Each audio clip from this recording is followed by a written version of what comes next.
Good evening from me. I'm very happy to be here. I want to thank Marilena for inviting me. It's also the first time in my life that I'm on a panel with all friends. So it's a huge pleasure, but it's also a huge privilege to be sharing thoughts with so many people that I've had a lot of interaction with and a lot of academic exchange. The term academic actually scares me. I'm really a low-class belly dancer by night and a peddler by day. But there are times when I try my hand on more advanced, sophisticated ideas because I like to look intelligent. They tell me it's fashionable, so I like to be in fashion, in style. I'm going to change my presentation a little bit. I'm not going to read the paper that I prepared because I would like to engage with some of the ideas that came out of Yorgos Moleskis' talk about ideas of homeland in Greek and Turkish Cypriot poetry. And I'd like to start by sharing some thoughts with you. First of all, throughout my life, I've always been troubled by the way that memory is fashioned in Greek Cypriot orthodoxy. In other words, I felt that as a Greek Cypriot, I wasn't really directed to remember the way I felt was closer to my sensibility and my interests and my sensitivities. I had to remember in a manner that was dictated by what I later learned in critical theory as master narratives. In other words, there are certain narratives that run through the culture, and I have to remember according to those narratives. And I felt very oppressed by it. And another point that I want to say, I'm saying it half in jest. You can enjoy it a little bit. It's okay. In other words, I felt very oppressed by it, but I've done things about it. Don't worry about me. I'll be okay. You can smile. The second thing that I'd like to say in response to Yorgos' talk is he mentioned Kavafi twice in his talk, and Kavafi has been a huge influence in my thinking as well. And I remember, the key word, I remember, when I was in high school, we studied Kavafi, of course. Fortunately, we did. But my teacher was always anxious to point out that there are two Kavafis. The one is the historical Kavafi. He's the one we will study. He's the one who is worth the while. He's the correct one.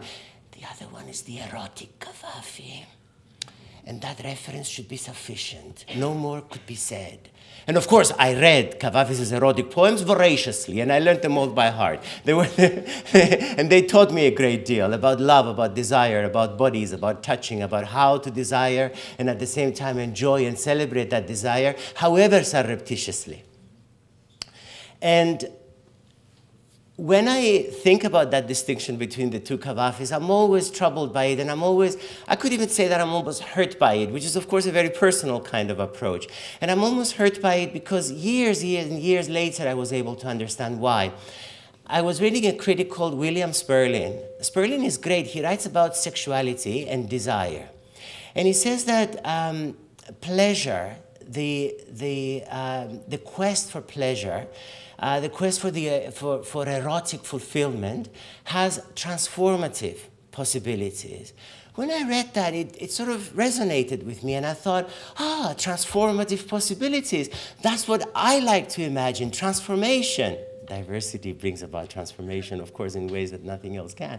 And I thought, this is great. You know, when something has transformative possibilities, it allows you to imagine and also remember your life, basically, because I've always been very selfish. I've always cared about what I want, what I remember, what I can understand, where I'm coming from, where I want to go, etc. You get the picture.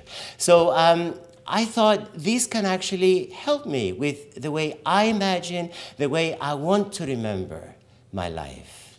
And this brings me to what I wanted to talk to you about. Don't worry, I don't have a paper to read on top of this long introduction. This is my talk. So you don't need to worry. It's okay.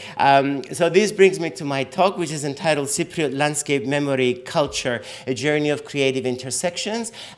Cyprus makes sense to me if I'm able to remember it the way I want to remember it. What does that mean? I've always had a certain difference. And as a child, I loved music, Greek songs. And I was always attached to a particular singer because I felt that she alone granted me, through her voice and her stage presence, even her features, if you like, she granted me access to a mode of imagining that I desperately needed. I thought of showing you a clip, but then it's not a question of you watching her. It's more a question of how I remember her and what she was able to do for me. Those of you who know her, it's Marisa Koch. If you remember, if you know Marisa Koch, in the early 70s, she was a hippie. She was very different. She was very radical in her approach to music, and she had a voice and a temperament like no other Greek singer had.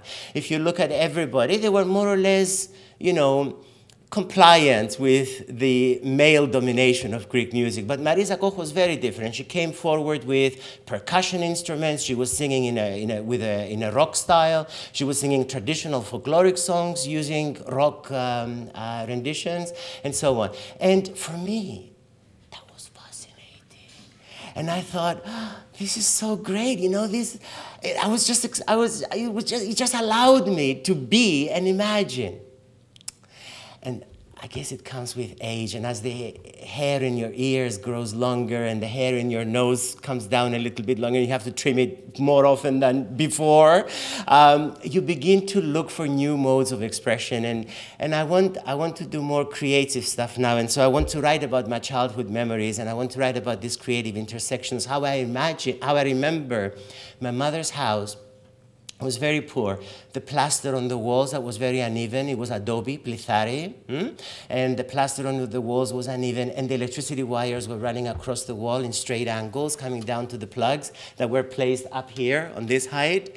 So those memories are connected with black and white Greek television clips on TV late on Saturday night, sitting by the kerosene heater, watching Marisa Koch singing with a drummer, just a drum, nothing else. Oh, I'm destroying things here in my excitement. Anyway, so this is one of the places, Amber, bless you. This is one of the places where I wanted to take you because I find that privileging memory in this manner allows you to create meanings that often, as I say here, may escape the acrid and stifling veneer of orthodox narratives. See, I've done something about my oppression, so you don't have to look so serious. It's okay. I'm helped. I'm okay. Hence, my examination seeks to interpret and ultimately bring to life those creative associations between the various figurations of Cypriot landscapes and art, for example, that is connected with landscape through individual and/or collective memory. Through these creative intersections, the Cyprus, because there isn't one Cyprus, there are many, many, many Cypruses that constantly shift and change. The Cyprus that emerges may carry fresh potential for transformation and imaginings of embodied identity, because I'm very much interested in embodiment. And I want to close. How am I doing, Paul? Do I have another 2 hours at least? Because I've got going now, so I'm kind of warmed up. Okay. Sorry, minutes. Minutes, yeah. 5 hours. I want to close by sharing with you an experience. If you remember, now the municipality of Nicosia doesn't have any money left, unfortunately. I imagine it doesn't. I haven't discussed this with anybody, but they used to organize a series of events every summer. It was called Nichtes του Καλοκαιριού. And they used to bring really good artists to do concerts.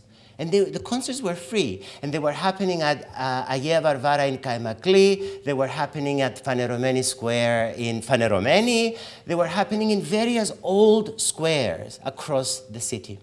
They haven't had them this year. In any case, I remember a concert where they had a Greek group called Enchordes, and Enchordes had a special guest, Ghada Shbair.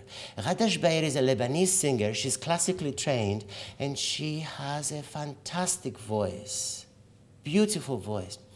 And I remember attending the concert at Phaneromeni Square, and I remember Ghada Shbair singing in beautiful Arabic with that gorgeous voice. Haji Mike will know a lot more. He would be able to give you, because I'm not a musician and I haven't had musical training. Is my big, that I will be sad about. But anyway, that I haven't had musical training. And I was...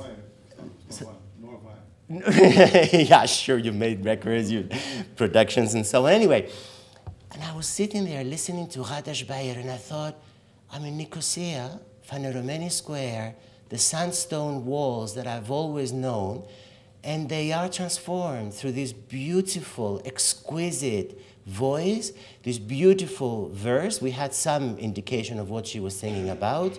These instruments, these sounds that came from further east that I've always desperately needed in my life. I didn't want anything further west. I've always lusted for, if you like, things that are further east and further south.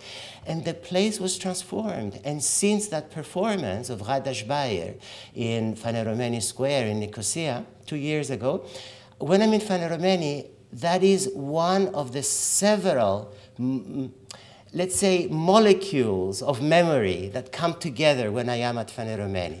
And this is the transformation I'm hoping for. Thank you very, very much.